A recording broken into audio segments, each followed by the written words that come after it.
this is your girl CC with Where It Begins magazine, and I have a special guest on the line with me today. I'm gonna let her introduce herself and who she is and what she does.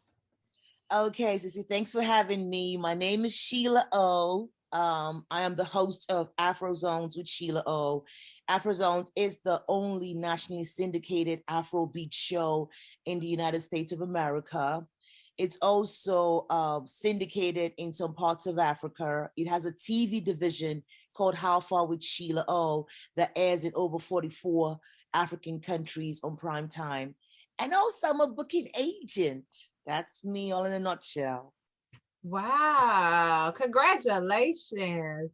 But tell us how you got started and what motivated you to get into TV and radio. Okay, I was born in Lagos, Nigeria, so that should be one big answer right there. Because when you're from Lagos, you're a natural born hustler.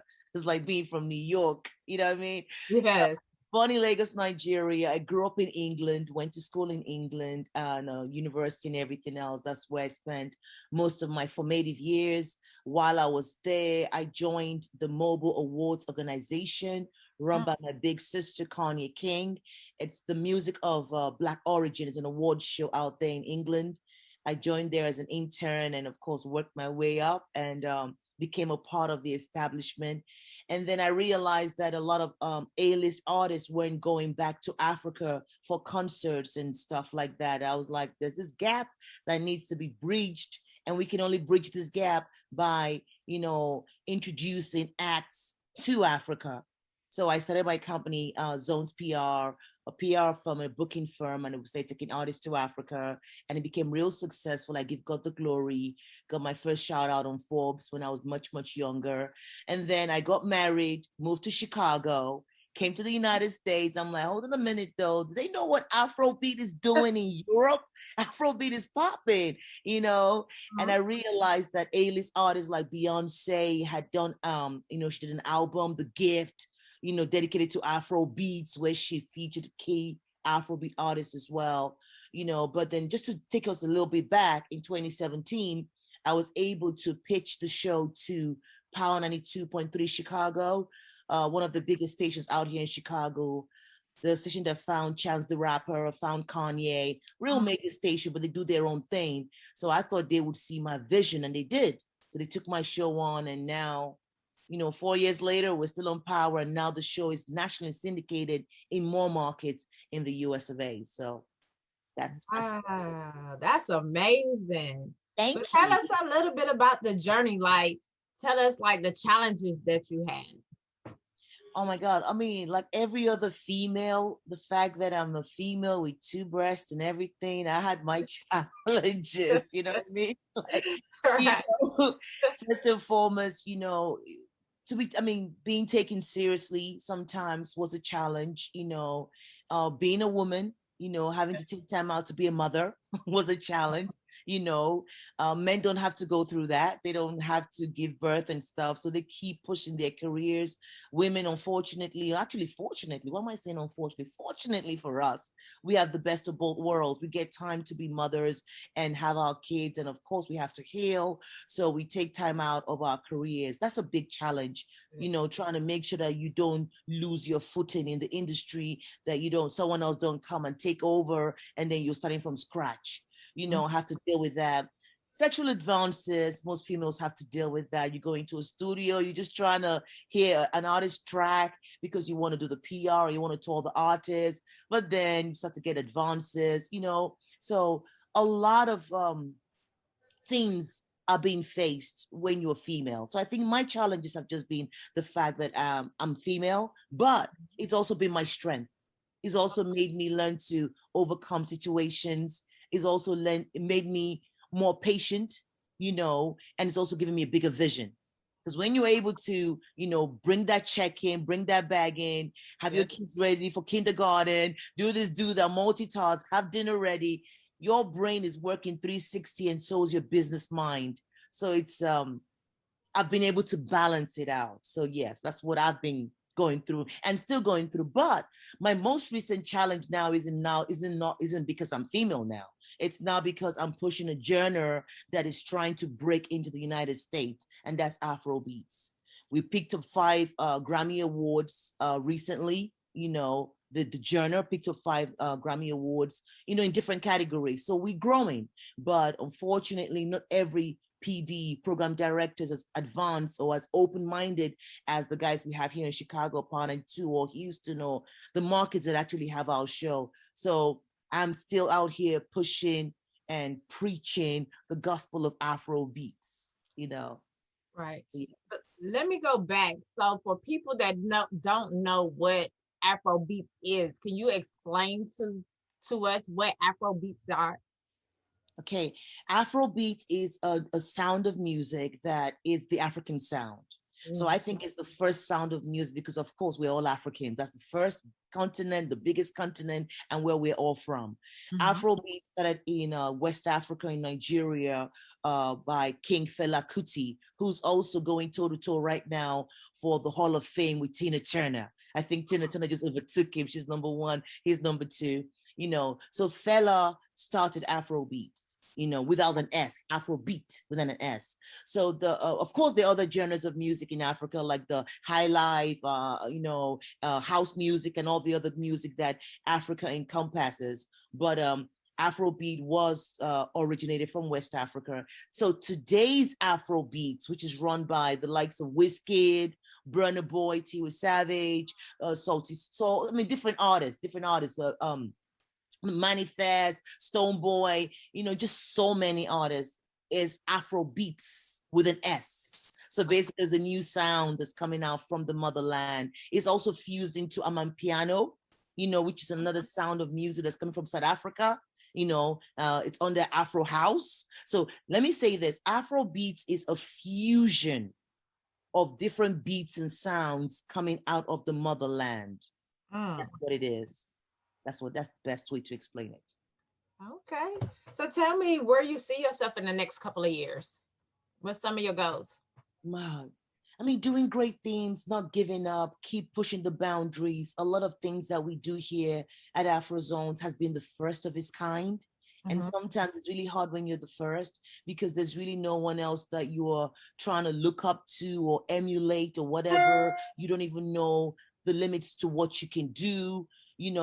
Sometimes you're the one who's the servant who's actually laying the foundation and other people come and step on you and then they go to the next level, which is also a good thing because obviously when you're a founder of something, your name goes down in history as the person that actually pushed a certain path or certain music or certain career. So I see myself as Sheila O, growing.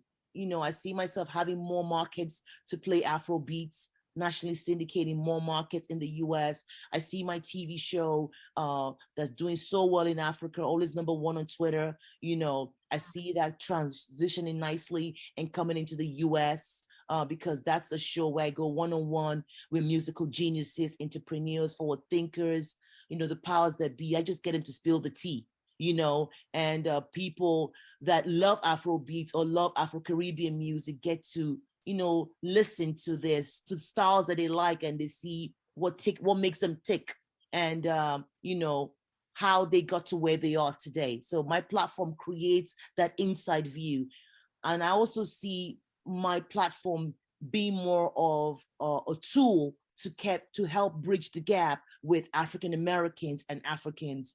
I see my name being written down somewhere in history as one of the servants that actually played a role in music.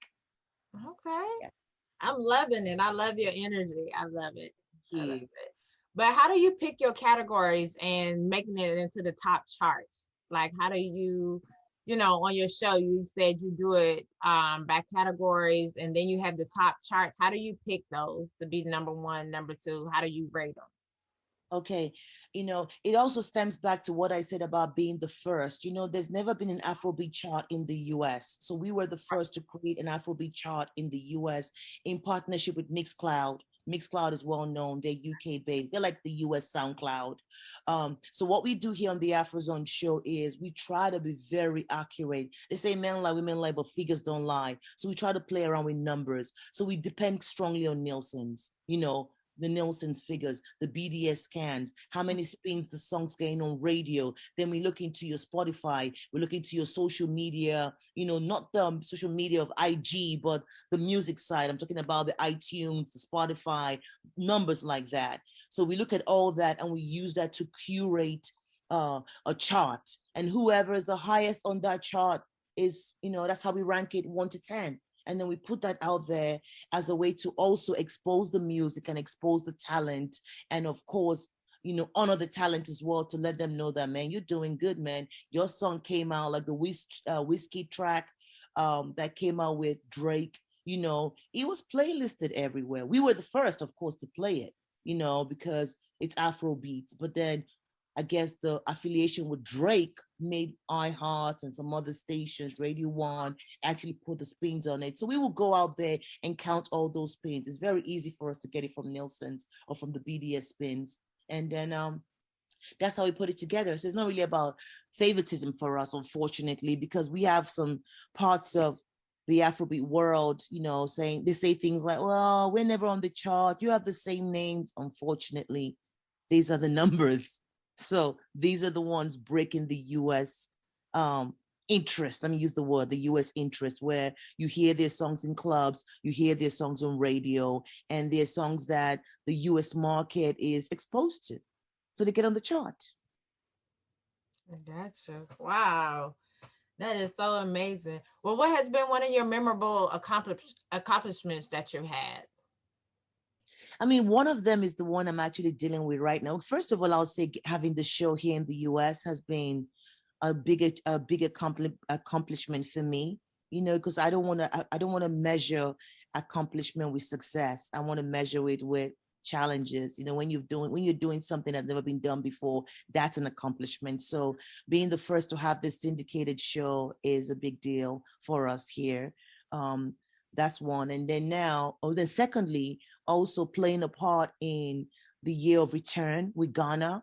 Ghana was offering African Americans citizenship for the year of return. Being a part of that movement was a good achievement for us. And now we're doing something really big with the United Emirates, with Dubai.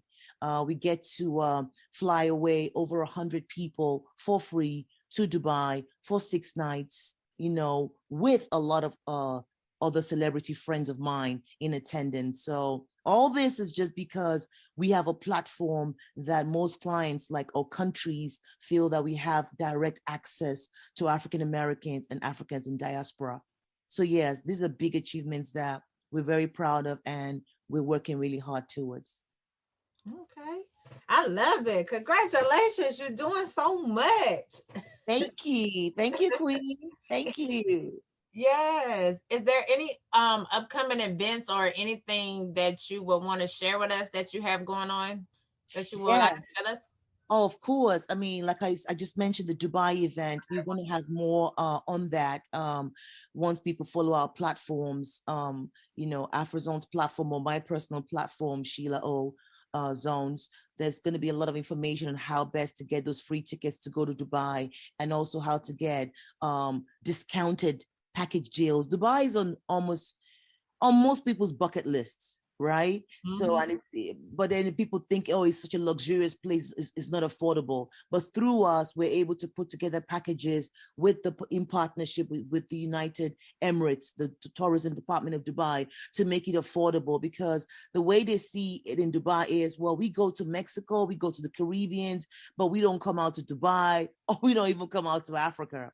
You know what I mean? I'm talking about African Americans. So the whole idea is creating an opportunity for people to know. When you know something, you take advantage, right? So I'm really looking forward to that promotion. So it kickstart in October this year, and it's gonna be crazy. And of course, I always look forward to our festival that we do. It's owned by Flytime Music Festival, but we are the agents for that festival. We get to take a lot of artists for 4 days to Africa. The last trip was we took Megan Thee Stallion. She was so emotional while she was out there, loved every minute of it. We took Boyz II Men, Mace, the list is endless. Wow. Trey Songz, you just name it, Chris Brown, you just name it. So I look forward to that festival as well, because we also give away free trips to Africa while the festival's running in the motherland. Yes. Wow. Well, who are your top five? Who are your top five Afrobeats artists? Wow, you trying to put me in trouble. Okay, well, just say let's say you don't have to say favorite in front of it. Then just name your like five artists that you just like listening to, so it won't look like it's favoritism. Okay, let me see the best way to answer this now, right? I said like this: First of- if it was like somebody like me that's not really, you know, into Afrobeats so much, but I want you to recommend me some people that I can listen to. There you go. okay. All right, I'm gonna use the chart. Okay. I'm gonna use the chart. Okay. So that way people know that I'm using numbers. Okay. No favoritism. It's really like those really pushing it hard, you know. So Burna Boy, number one. Obviously, he won the Grammys this year. We're very proud of him. Very, very proud of him. After Burna Boy, I'm gonna say this is in no particular order. Okay. I'm just gonna list the names. Okay. It's no ranking, just five. So I got Burna Boy in my mind. I got Wizkid, of course, you know, in my mind. He's done a lot of great things. The Queen Tiwa Savage. I have Tiwa Savage in my mind, on my mind. Stonebwoy from Ghana. They're doing great things. There's a song out right now with Vic Mensa. How many have I called now? How many have I listed now? We're almost there. Yeah. Who else? Who else? Who else? Oh my God.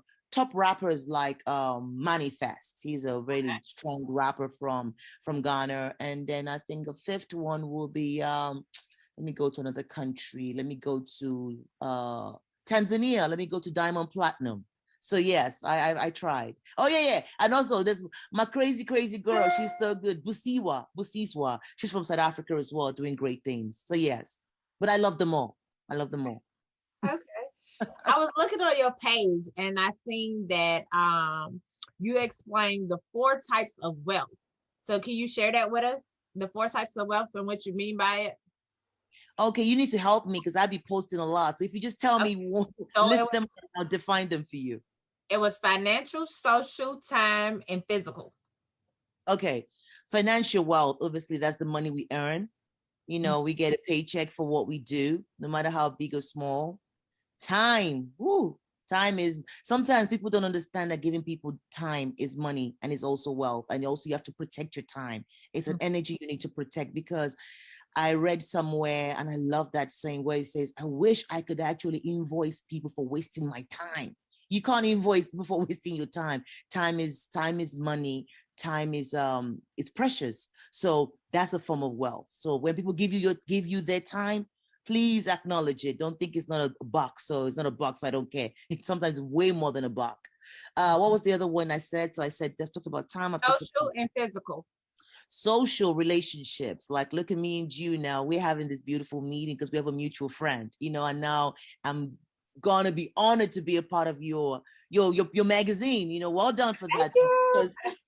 Kudos, well done, because I love to embrace new ideas and new concepts, and the world is big enough for so many authors like yourself to come in, and, you know, journalists like yourself to come in and actually introduce people like me to the world. So your relationships and all that, that is wealth, that is money. So I can get into a club because I'm hanging out with Ish, you know, or I'm hanging out with Joe, or I'm hanging out with, you know what I mean, I'm hanging out with Megan, or I'm just chilling with the baby.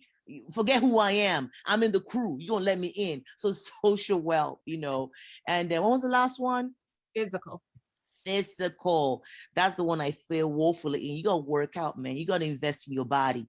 You don't need to do the cosmetics, but you could just work out, go to the gym, and just physical wealth is just how people see you. You can determine how long you live on earth, unless you have an untimely death, you know, accidents or whatever. But you can also control what you put in your body. That is wealth. They say health is wealth.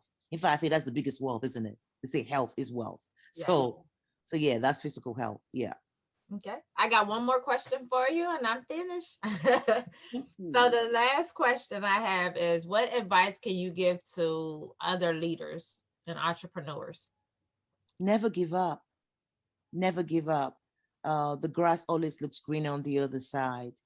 Cut back on social media. People sometimes be phony on social media. Mm-hmm. Nobody ever shows you their problems. They just show you the good stuff. Hey, I am in a Maserati. Yeah, I'm chilling. I'm doing this. I'm doing that. But they're not going to tell you how many nights they've cried themselves to sleep and what they're going through.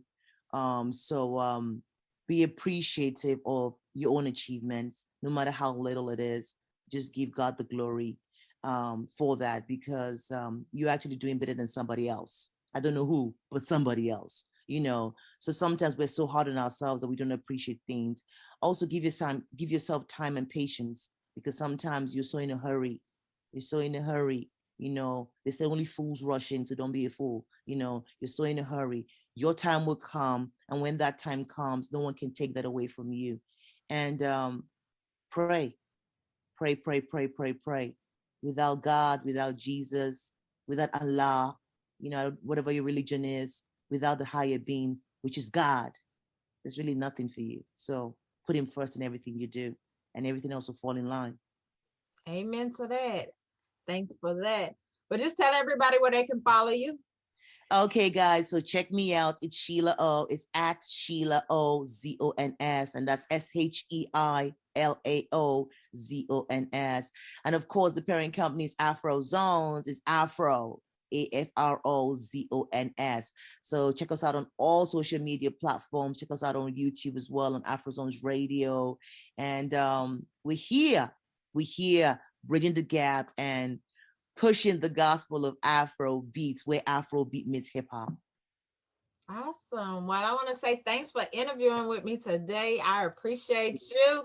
I love your vibe, your positivity. I love what you're doing with the culture, with the Afro beats. So thank you so much. Thank you so much for spending time with me. Thank you as well. I really appreciate it, because I know you could be interviewing somebody else, but you told let's go hang out with Sheila. So yes, I appreciate you, hon. Thank you so much.